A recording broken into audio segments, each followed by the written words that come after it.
नमस्कार students, online classes में आपका स्वागत है। मैं राजेंद्र कुमार आज आपके लिए अपवाद क्षेत्र का जो हमारा पार्ट तीसरा था उसका दूसरा पार्ट लेकर आया हूं, जिसमें आज हम चर्चा करेंगे हिमालय की नदियों पर। ठीक है, तो देखेंगे कि हम जो हिमालय की जो नदियां हैं, कौन सी तीन जो प्रमुख नदियां हैं वो हम देखेंगे जो कि हिमालय नदी तंत्र का निर्माण करती है। ठीक है, हम देखेंगे तो हम देखते हैं कि जो सिंधु हिमालय की जो नदियां हैं, जो प्रमुख नदियां हैं, सिंधु हो गई, गंगा तथा ब्रह्मपुत्र नदियां तथा ब्रह्मपुत्र नदी, ये तीन नदियां हैं जो प्रमुख नदियां हैं। ये तीनों क्या है? ये तीनों प्रमुख नदियां हैं, प्रमुख नदियां हैं। ठीक है ना, तो ये तीन प्रमुख नदियां हैं, ये तीनों की तीनों लंबी नदियां हैं। ठीक है ना, ये जो नदियां हैं ये क्या है? ये नदियां लंबी नदी है, लंबी है। ठीक है ना, जब हम बात करेंगे सिंधु की, देखिए जब हम बात करते हैं सिंधु नदी की, ठीक है ना, सिंधु नदी तंत्र जो है इसमें अब इसका उद्गम देखेंगे हम सीधा, सिंधु नदी का उद्गम क्षेत्र। देखिए सिंधु नदी का जो उद्गम है ये मानसरोवर झील के निकट होता है। कहाँ होगा? मानसरोवर झील के निकट, मानसरोवर झील के निकट। ठीक है ना, झील के निकट से कहां से? तिब्बत में से, निकट से तिब्बत में है। मतलब प्रमुख रूप से कहा जाए तो ये जो झील है कहां से निकल रही है? मानसरोवर झील के निकट से तिब्बत से निकल रही है। ये झील कहां से निकल रही है? ये झील तिब्बत से निकल रही है। ठीक है, फिर ये देखेंगे कि हम भारत में प्रवेश कहां से करेगी। तो अगला जो जगह अपना भारत में प्रवेश, देखिए फिर ये जब अपने एक में उद्गम स्थल जो है वहां से निकल के पश्चिम की तरफ बहेगी। मैं आपको मानचित्र की सहायता से बताऊंगा इसको। तो भारत में प्रवेश कहां से करेगी? पश्चिम की तरफ बहेगी, पश्चिम की तरफ बहते हुए, ठीक है, पश्चिम की तरफ बहते हुए ये भारत में लद्दाख से प्रवेश करती है। कहां से प्रवेश करती है? लद्दाख से प्रवेश करती है। ठीक है ना, अब मैं आपको यही स्थिति जो है मानचित्र की सहायता से भी समझा देता हूं। ठीक है, देखिए थोड़ा ऊपर बढ़ लेते हैं। ये देखिए ये कुछ स्थिति है भारत की, इस तरीके से। मैं एक ही नदी का ही बताऊंगा, ज्यादा वो नहीं करेंगे हम। ये जम्मू कश्मीर की स्थिति है और ये इस तरीके से ये हो गया अपना गुजरात का हिस्सा। चलिए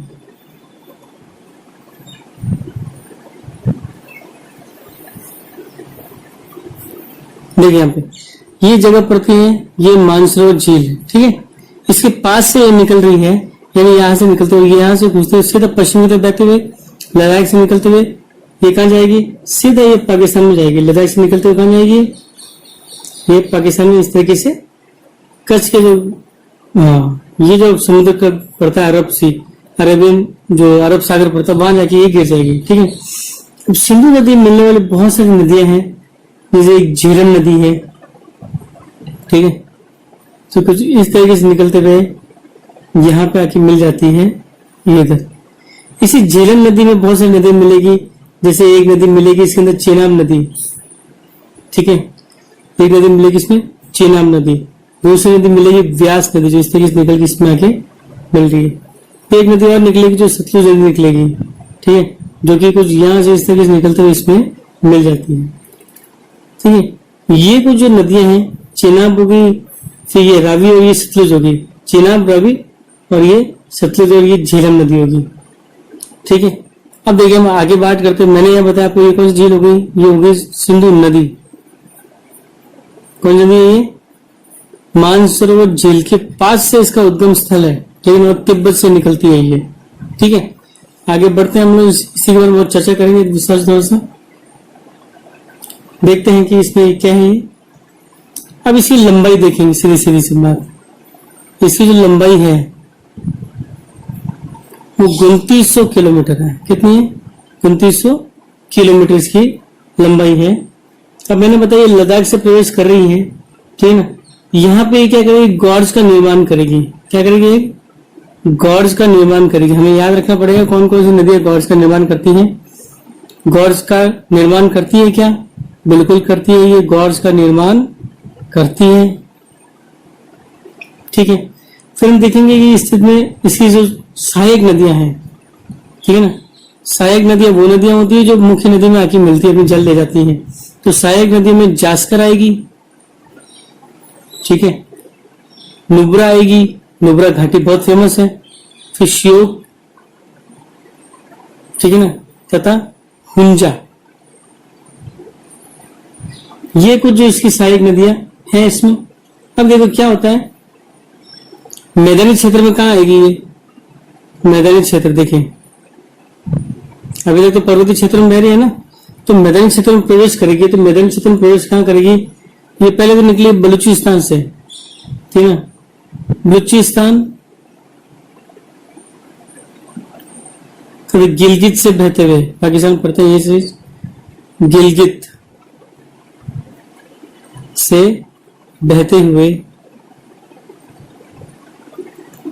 अटक में, ठीक है, अटक में, अटक में ये क्या करती है? पर्वतीय क्षेत्र से बाहर आके मैदानी क्षेत्र में मिल जाती है, ठीक है ना। अटक से पर्वतीय क्षेत्रों से बाहर आती है, पर्वतीय क्षेत्रों से ये बाहर आ जाती हैं, बाहर आ जाती है, ठीक है। अब देखिए क्या हो रहा है ये कि मैदानी क्षेत्र में प्रवेश कहां से करेगी? मैदानी क्षेत्र में प्रवेश, मैदानी क्षेत्र में प्रवेश कर रही है बलूचिस्तान, गिलगित से बहते हुए अटक से पर्वतीय क्षेत्र से बाहर आएगी सीधा, ठीक है, ठीक है। फिर वहां से मैदानी क्षेत्र में प्रवेश करने के बाद देखो अब इसके अंदर क्या क्या है। तो मैंने जो सहायक नदियां बताई, ठीक है ना, कौन कौन सहायक नदी बताई थी? जास्कर, नुब्रा, श्योक, हुंजा, ये सब तो अपने यहाँ मिल जाती है, पाकिस्तान भारत में मिल जाती है इनके साथ में, ठीक है। कुछ नदी ऐसी है जो पाकिस्तान में जाके मिल रही है, ये भी सहायक नदियां ही हैं। जैसे देखिए इसमें आप बताओ कुछ सतलुज,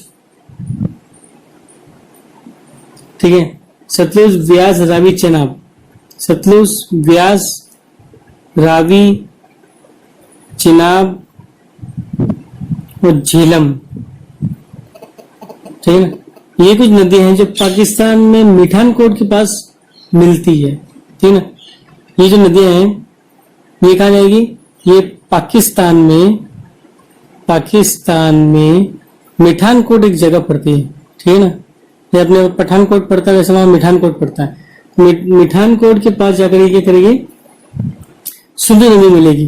तो मिठानकोट के पास सिंधु नदी में ये क्या करती है? मिल जाती है, सिंधु नदी में मिलती है, ठीक है। यहां तक हमने देख लिया। लंबाई इसकी 29 किलोमीटर, गॉर्ज का निर्माण कर रही है। सहायक नदी जो भारत में है वो जास्कर, नुब्रा, श्योक और हुंजा है। मैदानी क्षेत्र में प्रवेश के बलूचिस्तान में गिलगित से बहते हुए अटक से पर्वतीय क्षेत्रों में से बाहर आ जाती है। ये हमने इसमें अभी तक देखा। फिर यहाँ तक बात करेंगे कि हमने ये भी देख लिया कि सतलुज, व्यास, रावी, चेनाब और झेलम ये नदियां कुछ ऐसी नदियां हैं जो पाकिस्तान में मिठानकोट के पास सिंधु नदी में मिल रही है, ठीक है। तो आपको मैं बता देता हूँ मिठानकोट जो है जगह यहाँ पड़ती है, मिठानकोट ये जगह, ठीक है, ये जगह है, ये वो जगह जहां से ये आके आपस में मिल रही है। ये इस जगह को कहते हैं मिठानकोट, ठीक है। ये मिठानकोट है जहाँ पे ये नदी जो है इसमें आके मिल रही है, जगह है इस जगह से, ठीक है। तो आपको जो नदियां बताती है सतलुज नदी हो जाएगी, ठीक है। सतलुज के बाद ये रावी नदी हो गई, रावी के बाद में हो गई चेनाब नदी, चेनाब बोलो या चेनाब बोलो, और ये हो गया अभी झेलम, ठीक है। ये नदियां जो हैं सबकी सब कहा जा रही है पाकिस्तान के अंदर मिलती है। ये सब नदियां क्या है? सिंधु नदी की सहायक नदियां हैं, ठीक है। बात समझ आई आप लोगों को? चलिए आगे बढ़ते हैं हम इसी में। हम अब देखेंगे इसमें आगे और क्या क्या चीजें हैं। देखिए यहां से ये क्या होगा, अब इसका जो मुहाना होता है, ठीक है, मुहाना उसको कहते हैं जहां पे ये अपनी जल लेके जाएगी, ठीक है ना। तो मुहाना इसका कहाँ होगा। अब ये होता क्या है कि मिठान कोट से होते हुए दक्षिणी तरफ बहती है, यानी दक्षिण की तरफ बहते हुए ठीक है ना, कराची से पूर्व, यानी कराची से पहले ही, कराची से पूर्व, ठीक है, कराची से पूर्व ये पूर्व की ओर, कराची तो है लेकिन कराची किससे पूर्व की ओर अरब सागर में जा रही है, ठीक है ना, अरब सागर में मिल जाती है, ये इसका मुहाना हो जाता है, मिल जाती है, ठीक है। अब यहाँ पे देखने वाली बात यह है कि इसका जो अधिकतर भाग है वो पाकिस्तान में है, इसलिए इसका जो मैदानी क्षेत्र पड़ रहा है वो सब पाकिस्तान में पड़ रहा है। सिंधु नदी का जो मैदान है वो कहाँ पड़ रहा है, पाकिस्तान के अंदर पड़ रहा है, जो हमारे काम का नहीं है। तो एक संधि होती है भारत और पाकिस्तान के बीच में। देखिए एक इंपॉर्टेंट चीज मैं आपको बताने जा रहा हूँ, सुनना इसको ध्यान से, वो समझ लेना इसको क्या चीज मैं लिखने जा रहा हूँ यहाँ पे। देखिए एक संधि हुई है भारत पाकिस्तान में जो 1960 में की गई थी, ये संधि, ठीक है ना। ये एक जल संधि है, जल संधि की गई थी भारत पाकिस्तान में सिंधु जल के बंटवारे की, ठीक है ना। ये सिंधु जल बंटवारे के लिए भारत पाकिस्तान 1960 में की गई थी, सिंधु जल बंटवारा। अब ये बात समस्या ये आती है कि ये दो देशों से होकर निकल रही है, हालांकि 3 देश है, पाकिस्तान चीन से भी निकल रही है, लेकिन बहुत कम एरिया पड़ता है। तो ज्यादातर एरिया इसका कहाँ पड़ रहा है, पाकिस्तान में पड़ता है, थोड़ा एरिया भारत में भी पड़ता है। तब समस्या ये आती है कि पानी इसका इस्तेमाल कैसे किया जाएगा, ठीक है। तो संधि जब की गई थी, संधि में ये निर्णय लिया गया था कि क्योंकि ज्यादातर हिस्सा इसका पाकिस्तान में है, तो भारत जो है केवल इस नदी केवल 20% हिस्सा इस्तेमाल कर सकता है। कितना? 20% जल का उपयोग हम कर सकते हैं, केवल 20% जल का उपयोग कर सकता है, ठीक है। ये एक महत्वपूर्ण बात है जो आपको याद होनी चाहिए, ठीक है। अब अगली जो नदी आती है, अगली नदी अपनी होती है गंगा नदी, ठीक है। कौन से नदी तंत्र पढ़ेंगे हम? गंगा नदी तंत्र पढ़ेंगे, ठीक है। चलिए हम ये देख लेते हैं। तो गंगा नदी जो तंत्र है, इसका उद्गम कहां से होता है? उद्गम, दोस्तों देखो, उद्गम का मतलब होता है जहां से वो नदी निकल रही है, ठीक है। तो इसको उद्गम जो है, मुख्य धारा तो इसकी जो है भागीरथी है। मुख्य धारा कौन सी है? भागीरथी है। ऐसे कहते हैं ना, भागीरथी जो ऋषि है वो सिंधु नदी को यहाँ पे ले आए थे भारत के अंदर, ठीक है ना, हिमालय से। तो ये जो मुख्य जो धारा है भागीरथी, ये गंगोत्री हिमानी से निकलती है। गंगोत्री हिमानी, हिमानी हम बोलते हैं ग्लेशियर को, ठीक है। तो कहां से निकल रही है? ये निकल रही है गंगोत्री जो निकलती है वो मुख्य धारा जो है भागीरथी गंगोत्री हिमानी से निकलती है, ठीक है। हिमानी से इसका उद्गम होता है। और इसके बाद क्या होती है? एक और इसकी हिमानी से, तथा अलकनंदा जो है ये भी इसकी सहायक नदियां है। अलकनंदा जो है ये उत्तराखंड से, उत्तराखंड के देवप्रयाग से निकलती है, ठीक है। देवप्रयाग से, ये देवप्रयाग में इससे यानी गंगा से इससे मिलती है। देखिए अब उद्गम देखिए तो मुख्य धारा तो कहाँ है? भागीरथी। मुख्य धारा कौन सी है? गंगा की भागीरथी है। भागीरथी जो मुख्य धारा है ये गंगोत्री से निकल रही है। कहां से निकल रही है? ये निकल रही है गंगोत्री से। तो गंगोत्री एक हिमानी है, इस हिमानी से निकलती है। फिर दूसरी जो है अलकनंदा, मुख्य तो कौन सी होगी? भागीरथी है। मुख्य कौन सी है? मुख्यतः भागीरथी।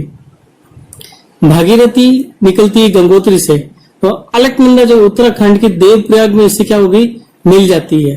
ठीक है, इसमें मिल जाती है। अब देखो होता क्या है कि हरिद्वार के पास गंगा जो है पर्वतीय भाग को छोड़ देगी, मैदानों में प्रवेश करेगी, यानी मैदानों में प्रवेश, मैदानों में प्रवेश कहां से करेगी, हरिद्वार से। ठीक है ना, तो हरिद्वार से ये क्या करेगी, मैदानी भागों में प्रवेश कर लेती है। अब देखो बहुत सारी इसमें नदियां आके मिलेंगी, तो जो कुछ इसकी सहायक नदियां हो गई, ठीक है ना, क्या हो जाएंगी, इसकी सहायक नदियां, सहायक नदियां। चलिए देखिए, सहायक नदी की हम बात कर ले तो जो प्रमुख जो सहायक नदियां हैं इसमें घाघरा है। कौन सी है, घाघरा। घाघरा के बाद आती है गंडक। कौन सी आती है, गंडक। कोसी, ठीक है ना, ये सब की सब घाघरा गंडक कोसी जो है ये नेपाल हिमालय से निकलने वाली नदियां हैं। कौन सी है, ये नेपाल हिमालय से निकलने वाली नदियां हैं। ठीक है, ये सब सहायक नदी जो इसमें मिल जाती है। अब देखो क्या होता है कि ये जो नदियां हैं, हमने सुना होगा जो कोसी जो है, ये जो नदी है ये बिहार का शोक कहलाती है। बिहार का शोक इसको हम कहते हैं। ठीक है ना, अब बिहार को शोक क्यों कह रहे हैं, शोक कब कहते हैं, जब बहुत तकलीफ होती है, कोई चीज हमें बहुत दुख पहुंचाए तो हम उसको शोक कहते हैं। तो ऐसा इसलिए होता है क्योंकि प्रत्येक वर्ष इसमें क्या होती है, कोसी नदी में बाढ़ आती है, यानी बाढ़ का ये कारण होती है, बाढ़ का प्रमुख कारण है ये। यानी बिहार में प्रत्येक बार जो बाढ़ आ रही है गंगा नदी में, वो कोसी नदी की वजह से हो रही है, क्योंकि वर्षा ऋतु में जल जब बहुत अधिक मात्रा में हो जाता है तो नेपाल क्या करेगा कि वहां से जल को छोड़ देगा अपने बांधों में से। तो जब नदी के अंदर पानी ज्यादा हो जाएगा तो गंगा नदी में ज्यादा होगा और इस वजह से क्या होगा, बाढ़ होगा, पानी बहुत बड़े एरिया में फैल जाएगा। ठीक है, तो ये एक कारण है जिससे कोसी, घाघरा, गंडक ये सब जो है, कोसी तो बिहार को शोक है, लेकिन बाढ़ के लिए ये घाघरा, गंडक, कोसी ये सब इसके जिम्मेदार होंगे। ठीक है, फिर हम ये देखते हैं इसमें, अब हम एक चीज प्रमुख और देखेंगे, हम देखते हैं यमुना नदी के बारे में। ठीक है ना, कौन सी देखेंगे हम, यमुना नदी के बारे में देख लेते हैं। देखो यमुना, घाघरा, गंडक, कोसी, यमुना नदी देखिए, साथ ही साथ पढ़ लेंगे यमुना नदी क्योंकि सहायक नदी है तो इसकी एक बड़ी नदी होगी। ठीक है, यमुना नदी छोटी है, ज्यादा बड़ी नहीं है। देखिए यमुना नदी हम बात करते हैं तो ये यमुनोत्री ग्लेशियर से निकलती है। कैसे निकलेगी ये निकलती है यमुनोत्री से, यमुनोत्री हिमनद से या हिमानी से। ठीक है ना, हिमानी से ये उद्गम होता है, से उद्गम है इसका। ठीक है, तो यमुनोत्री हिमानी से इसका उद्गम होता है। फिर ये क्या करेगी कि गंगा के दाहिने किनारे पे समानांतर बहती है, गंगा के दाहिने किनारे पे, दाहिने किनारे पर समानांतर बहती है। समानांतर का मतलब होता है पैरेलल जो है, समानांतर बहती है, बहती है। ठीक है, गंगा के दाहिने किनारे पे ये समानांतर बह रही है और समानांतर बहती हुई इलाहाबाद में गंगा मिलेगी। ठीक है ना, कहाँ मिलेगी, इलाहाबाद में, इलाहाबाद में। तो मैं आपको सवाल देता हूँ कि वर्तमान जो योगी सरकार है इसने पिछले साल इलाहाबाद का नाम बदल दिया था। ठीक है, तो इलाहाबाद का जो नाम बदल के नया नाम क्या रखा है वो आप मुझे कमेंट बॉक्स में लिख के भेजोगे। ठीक है, तो इलाहाबाद का जो, इलाहाबाद में मिल जाएगी, इलाहाबाद में मिलती है। ठीक है, आई बात समझ में, कहाँ मिल रही है, ये मिल रही है इलाहाबाद के अंदर। अब देखते हैं, हम आगे बढ़ेंगे। मैंने आपको बताया था कि भाई घाघरा, गंडक, कोसी तीन ऐसी नदी है जिसकी वजह से क्या होता है, हमेशा बाढ़ आती है। ठीक है ना, तो उत्तरी मैदान के कुछ हिस्सों में क्या होगा, बाढ़ आएगी। तो बिहार क्या है, ये उत्तरी मैदान का हिस्सा है। ठीक है ना, अब देखें, अब ये नुकसान तो खूब कर रही है लेकिन एक महत्वपूर्ण कार्य भी ये करती है। जो नदियां अपने साथ जो मिट्टी लेके आ रही है, देखना सुनना ध्यान से। ये जो नदियां हैं, ये नदियां, ठीक है, अपने साथ बड़े पैमाने पे क्या करेंगी, उपजाऊ मिट्टी लेके आएगी, ठीक है। ये क्या करती है, ये नदियां क्या मिट्टी को उपजाऊपन प्रदान करेगी, मिट्टी को उपजाऊपन प्रदान करती है, यानी अपने शरीर में जलोढ़ का निक्षेप करती है, जलोढ़ का निक्षेपण करती है, ठीक है ना। जलोढ़ मिट्टी है उसको वहां पे क्या करेगी, बिछा देगी उस जगह बाढ़ की वजह से, ठीक है। फिर हम देखें अब इसमें और भी कोई नदियां हैं जो मिल रही हैं, तो प्रायद्वीपीय नदियां, प्रायद्वीपीय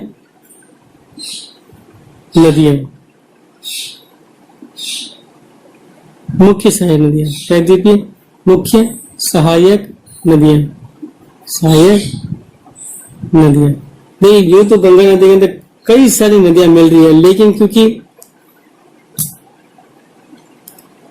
नदियां तो खूब सारी मिलती है, लेकिन फर्क यह पड़ता है कि प्रमुख प्रमुख नदियां देखेंगे, बहुत सारी नदियां हम करेंगे नहीं, हम प्रमुख नदियां देखते हैं।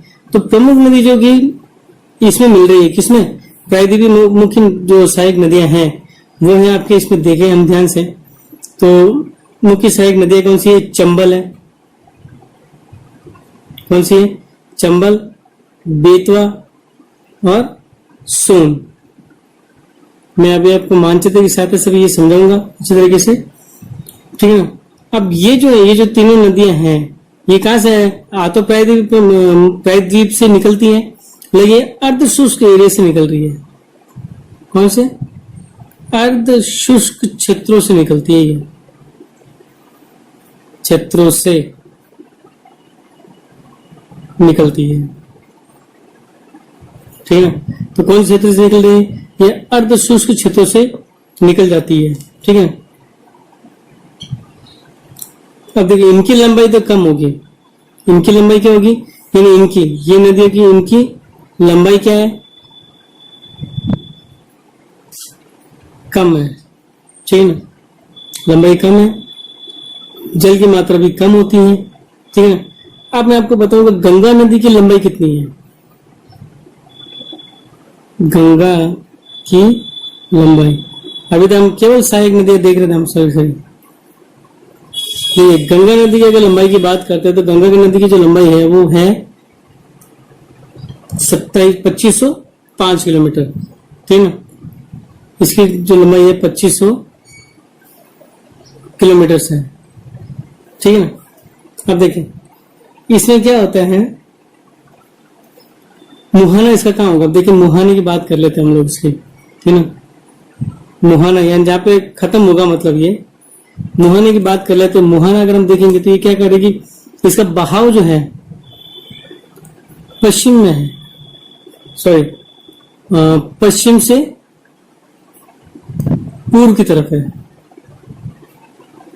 की तरफ क्या करेगी, बहती है, यानी बहती हुई, ठीक है ना। बहती हुई क्या करेगा, बहती हुई ये बंगाल की खाड़ी मिल जाएगी, कहाँ मिल रही है, बंगाल की खाड़ी में मिल जाती है, ठीक है ना। तो इसका बहाव जो है पश्चिम से पूर्व की तरफ बहती हुई ये बंगाल की खाड़ी में क्या हो जाएगी, मिल जाएगी, ठीक है ना। देखिए मुख्य धारा जो है इसकी, अब इंपॉर्टेंट चीज जो है, गंगा नदी की जो मुख्य धारा है ये दक्षिण की तरफ बहती हुई, की तरफ बहती हुई बांग्लादेश में चली जाती है, कहा जाएगी, बांग्लादेश में प्रवेश करती है, बांग्लादेश में प्रवेश करेगी, ठीक है ना, प्रवेश करती है, ठीक है ना। एवं ब्रह्मपुत्र नदी में मिल जाती है,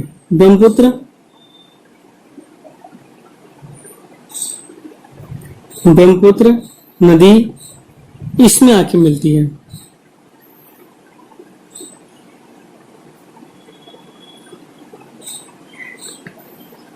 ठीक है, तो देखिए मुख्य धारा जो होगी कहाँ जा रही है, ये मेन जो है, यानी एक और धारा है जो भारत में रहती है उसको हम हुगली कहते हैं। मुख्य धारा तो दक्षिण तरफ बहती है, बांग्लादेश में चली जाएगी, वहां से ये क्या होगी कि ब्रह्मपुत्र नदी इसमें आकर मिल जाती है। ठीक है ना। चलिए अब ये एक डेल्टा का निर्माण कर रही है।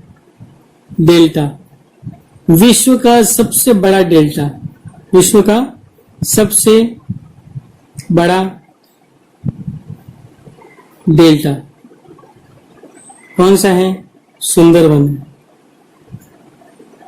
सुंदरवन। ठीक है, देखिए सुंदरवन में जो है सुंदरी पेड़ मिलते हैं, सुंदरी वृक्ष की वजह से के कारण सुंदरवन नाम पड़ा है। ठीक है, के कारण नाम पड़ा, इसका रखा गया है। ठीक है, अब देखिए सबसे बड़ा और सबसे तेजी से बनने वाला ये एक डेल्टा है। इसी सुंदरवन के अंदर ठीक है प्रसिद्ध जो है रॉयल बंगाल टाइगर मिलता है। रॉयल बंगाल टाइगर जो है, ठीक है, टाइगर यहाँ पे पाया जाता है। समझ में मेरी बात। तो ये जो थी ये तो मैंने आपको क्या बताया, ये मैंने आपको गंगा और इसका सहायक नदियां बताई।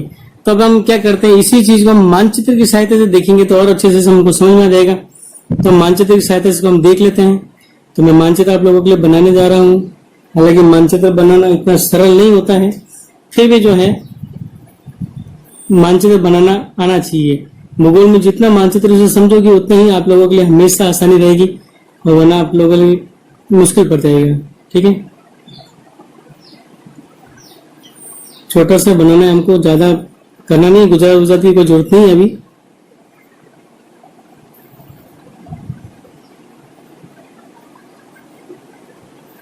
नेपाल बना देंगे, फिर बंगाल की खाड़ी आनी चाहिए अपने, और कुछ नहीं चाहिए।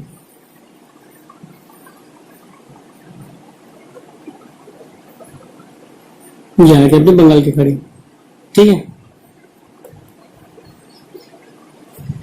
चलिए इसकी जरूरत नहीं है, बना तो देते हैं ताकि पता चले कि मैं गुजरात बना रहा हूं।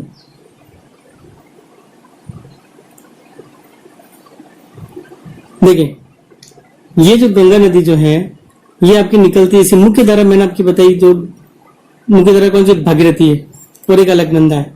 तो ये तो है मुख्य धारा भागीरथी, भागीरथी, और ये हो गया आपकी अलकनंदा।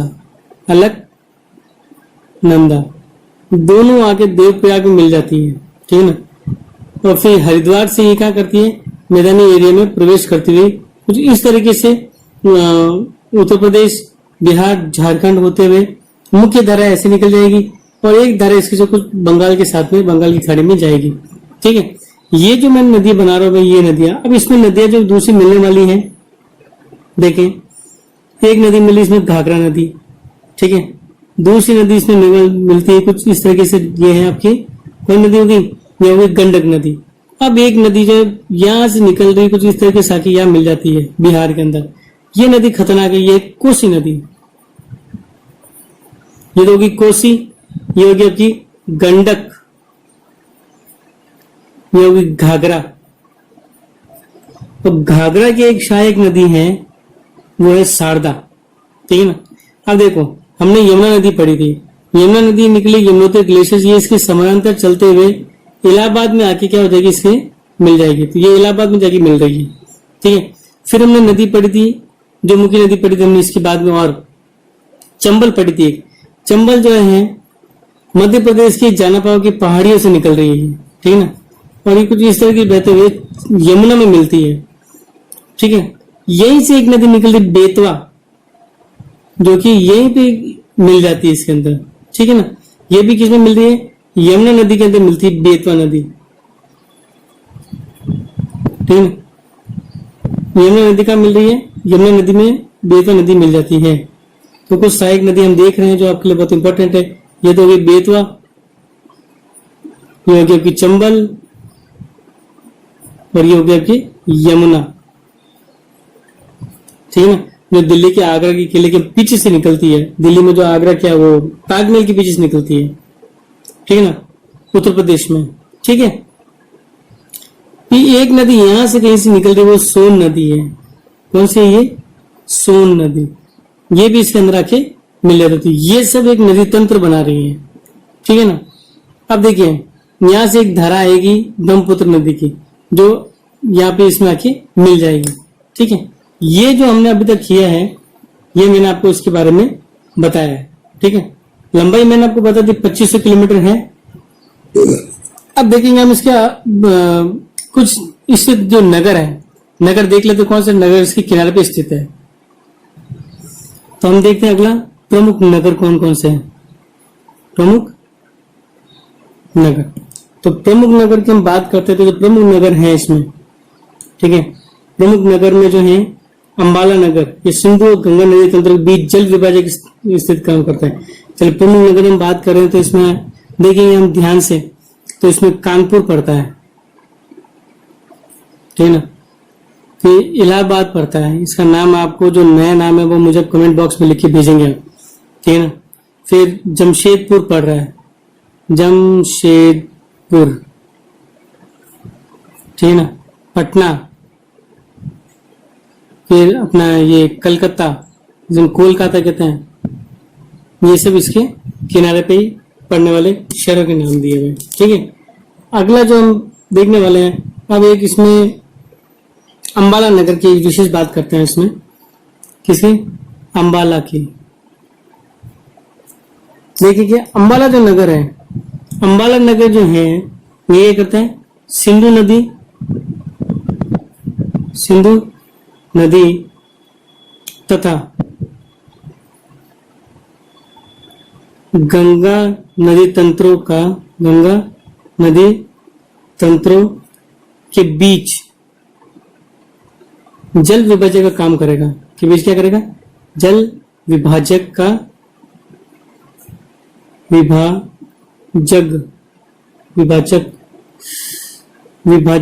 काम करता है, ठीक है ना, का काम करता है,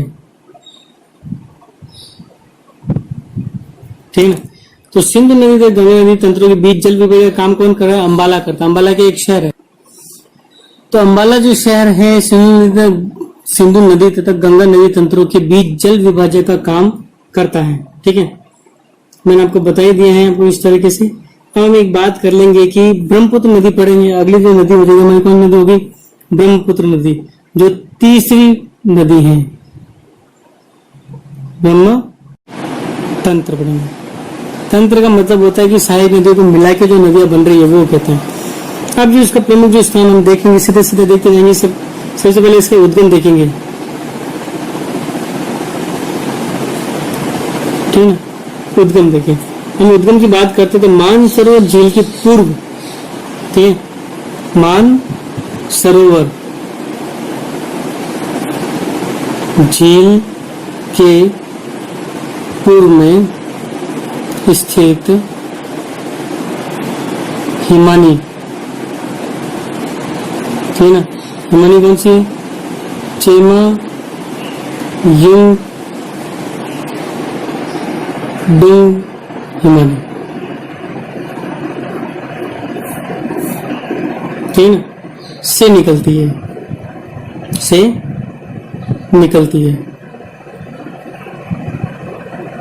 ठीक है ना। अभी चेमा युंगडुंग क्या है? ये तिब्बत में पड़ने वाला एक क्या है? ग्लेशियर है। तो मैंने बताया कहां से निकलेगी, तो आई तिब्बत से। बात कहां से आ रही है? तिब्बत। और तिब्बत कहां पे? चीन में, ठीक है। अब ये निकल वहां से रही है। इसका जो स्रोत है वो सिंधु और सतलुज नदी के एकदम पास स्रोत है, वहीं से कहीं से निकल रही है, ठीक है। मैंने आपको बता ही दिया क्या करती है। अब देखिए क्या होता है, ये हिमालय के समानांतर पूर्ण बहेगी, हिमालय के समानांतर, ठीक है ना, पूर्व में बहती है, पूर्व में बहती हुई, सुनते रहना आप, ठीक है। पूर्व में बहती हुई नामचा पर्वत शिखर पे, नामचा की पर्वत से बह रही है, तो नामचा बरवा जो शिखर है, नामचा बरवा शिखर, अभी बता देता हूं मैं आपको, नक्शा बनाएंगे इसका। तो नामचा बरवा शिखर जो कि 7,757 मीटर की ऊंचाई है, के पास पहुंचेगी, के पास पहुंचेगी, पहुंचती है, ठीक ना, पहुंचती है। अब ये पहुंचती है, उसके बाद क्या करेगी, यह यू आकार का, यू अंग्रेजी के यू आकार का है ना, मोड़ बनाकर, मोड़ बना कर, ठीक ना, अरुणाचल प्रदेश में, अरुणाचल प्रदेश में, ठीक ना, गॉर्ज बना के प्रवेश करती है, गॉर्ज के माध्यम से क्या करेगी, प्रवेश करेगी, ठीक है। अब जैसे हमने देखा है, अब मैं आपको नक्शा बनाऊंगा तो आपको थोड़ा इससे भी बहुत अच्छे से समझ में आ जाएगी। थोड़ा सा इसको ऊपर कर लेते हैं ताकि नक्शा अच्छे से बना सकेंगे और अच्छे से आपको समझा भी सकूंगा मैं, ठीक है। देखेंगे नक्शा बनाते हैं, यहाँ पे मानचित्र बनाएंगे हम इसका। ये आपका बनाना हमको बार बार वही पड़ेगा जो हम बना रहे हैं, ठीक है ना। देखिए इस बार जो है गुजरात बनाने की जरूरत हमें नहीं पड़ने वाली है, ठीक है ना। यहाँ पे नेपाल हो गया, ये भूटान हो गया, ये अरुणाचल प्रदेश हो गया, ये भारत के क्षेत्र हो जाएंगे, ये त्रिपुरा हो गया, फिर ये मेघालय, ठीक है ना, मेघालय हो जाएगा। यहाँ पे थोड़ा सा गड़बड़ हो, मेघालय बनाएंगे, ठीक है, ये मेघालय हो जाएगा, ये आपके बंगाल, ठीक है। थोड़ा सा गड़बड़ है, सही बनाना पड़ेगा इसको, तो ज्यादा ऐसा हो गया।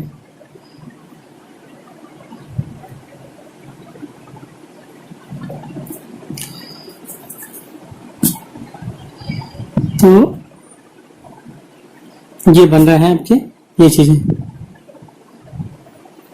देखें। यहाँ पे एक जगह पड़ती है चेमा युंगडोंग ग्लेशियर है यहाँ से, ठीक है ना। यहाँ से कुछ इस तरीके से बह रही है, ये पैरेलल बहती हुई, लगभग पैरेलल हम नहीं कह सकते। यहाँ पे एक शिखर है, ठीक है ना। यहाँ पे क्या हो जाएगा, एक शिखर हो जाएगा। पहले थोड़ा मानचित्र को सुधारना पड़ेगा,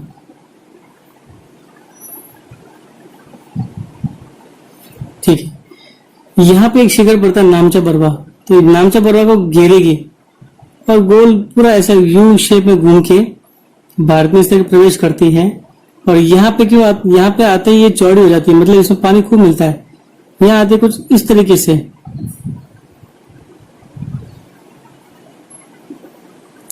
ये बांग्लादेश में प्रवेश करेगी, खूब पानी है इसमें अब यहाँ पे, ठीक है।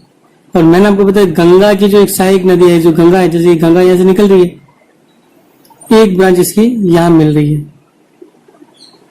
तो गंगा नहीं मिल रही है, ब्रह्मपुत्र, गंगा के अंदर ब्रह्मपुत्र नदी मिल रही है, ठीक है।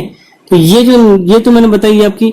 अब देखिए यहाँ से निकल रही है तिब्बत से, कहां से निकल रही है, तिब्बत में निकलते हुए समुद्र चल रहे, तो यहाँ पे इसको नाम जो दिया रखा है सांगपो दे रखा है। क्या नाम है इसका, यहाँ पे सांगपो कहते हैं इसको। तो यहाँ पे तो इसको हम सांगपो कहते हैं। भारत में प्रवेश करने वाले इसको ब्रह्मपुत्र कहते हैं हम लोग, ठीक है ना। यहाँ से एक नदी निकलते हुए इसके अंदर मिल जाती है ऐसे। चलिए ये सहायक नदी की बात करते हैं अभी हम, तो अभी हम आगे बढ़ लेते हैं सीधे सीधे अपने इसकी तरफ, ठीक है, ब्रह्मपुत्र नदी की तरफ। तो हमने बता दिया आपको यहाँ से निकलती है, यहाँ इसे दिहांग कहता है। अरुणाचल प्रदेश में घुस गई ना, तो अरुणाचल प्रदेश में घुसते इसको क्या कहेंगे, दिहांग। तो दिबांग, लोहित, केमला और दूसरी सहायक नदियां।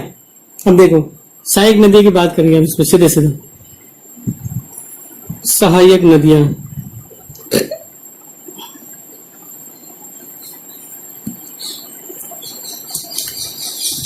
देखिए सहायक नदियां जो है इसकी कौन कौन सी सहायक नदियां? दिबांग, ठीक है ना, लोहित, दिबांग, लोहित, केनुला, ठीक है ना, ये नदी मिलती है तो बनती है ब्रह्मपुत्र। अब ये देखो जल इसमें भारत में आती जल की मात्रा बढ़ जाती है, ठीक है ना, भारत में जल की मात्रा बढ़ जाती है, ठीक है ना, कारण है वर्षा, कारण क्या इसका? वर्षा, इसलिए यहाँ पे बाढ़ भी आती है, ठीक है ना, इसलिए क्या आएगी? बाढ़ आएगी, बाढ़ आती है। तो आसाम के अंदर जो बाढ़ आती है प्रमुख कारण यही नदी है, ठीक है। फिर दूसरी में इसमें बात करते हैं तो सीधी सीधी बात करते हैं, ये एक नदी द्वीप बनाते जो विश्व का सबसे बड़ा नदी द्वीप तो माजुली है, ठीक है ना, माजुली जो कि आसाम के अंदर पड़ता है, ठीक है। अब बाढ़ में आपको होते हैं, बाढ़ आने से बहुत ज्यादा नुकसान ये करेगी, ठीक है ना। तो ये जो है इसका ब्रह्मपुत्र नदी का जो है क्षेत्र मैंने आपको बता दिया, ये ब्रह्मपुत्र नदी है, इसका मैंने आपको ये सब कुछ करके डायग्राम के माध्यम से इसको मैंने आपको समझा दिया है। आज की वीडियो में इतना ही है, अगली वीडियो में प्रायद्वीपीय नदियों के बारे में पढ़ेंगे, ठीक है। इससे पहले कुछ क्वेश्चन जो है वो आपको करना है। एक पॉइंट अपना रह गया, महत्वपूर्ण पॉइंट था, वो तो वुलर झील का, ठीक है।